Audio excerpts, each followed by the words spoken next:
আলাইকুম। তো ভাই নকল আজকে আপনারা ভিডিওর সামনে দেখতে পাইতেন একটা ফটো লাগায়।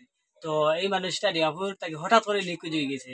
তো আপনারা আশা করেন এই ভিডিওটা যে যে আমার ভিডিওটা দেখবা প্লিজ এই ভিডিওটা বেশি বেশি করিয়া শেয়ার করিও, যাতে একজন হারা হুয়া মার সন্তানরে কিরকম আমরা মার কুলের মধ্যে পেয়ে দিতে পারি। দুনিয়া খেরাতর ভালাই হইবে ইনশাল্লাহ। নে কিরা দেয় আপনারা আমরা সব মিলিয়া এই বাচ্চাটার একেবারে চোখের সামনে যদি ভাইয়া থাকে ইনশাল্লাহ আমরা বেশি বেশি করিয়া মানে যোগাযোগ একে অন্যর লগে যোগাযোগ করতাম, যাতে এই বাচ্চাটারে কিরকম পাওয়া যায়। আর ছোট মোটো বাচ্চা আশা করি আর বয়সও বেশ হইতো না, 17-18 হইব। আর নাম কিটা আসলো দিও, নাম কিটা আসলো 17-18 নাই 19-20 হলা হইব। 19-20 হইব। আর নাম হইল গুলজার হোসেন, আর বাড়ি হইল গিয়ে বদরপুর বড়গুল। তো খাস করি আমার এই ভিডিওটা আসামবাসীদের কাছে আমি খুঁজে দাঁড়িয়ে যে আমি ভিডিওটা ডিমাপুর থেকে বানাই, তাই ডিমাপুর থাকতা আর ডিমাপুর থেকে হঠাৎ করে কালকে 5টার সময় ওলা নিখোঁজ হয়ে গেছে।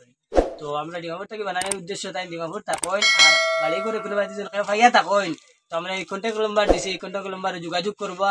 আর প্লিজ এই ভিডিওটা বেশি বেশি করে শেয়ার করবা। আপনারা লাইক করতে লাগতো না, আমার ভিডিওটা খালি শেয়ার করবা বেশি বেশি করে প্লিজ।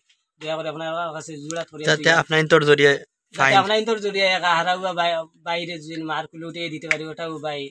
আজকে আমি আছি, কালকে আপনারাও নাই হইতে পারেন। অন্যজনের যদি আমরা একজনে আর একজনের যদি জিও করি যে একজনে আর একজনের যদি আমরা একজনের যদি বালাইও করি, দুনিয়া আখেরাতের আল্লাহ বালাইও করবো। তো আপনারা প্লিজ এই ভিডিওটা বেশি বেশি করে শেয়ার করবা। মানুষটা হারা গেছে, যাতে খুব মানে এই দোকানের মালিক হলেও চিন্তা ধারণা করতা ডিসেম্বরের বাজারের সিজন আপনারা বুঝতে পারতা।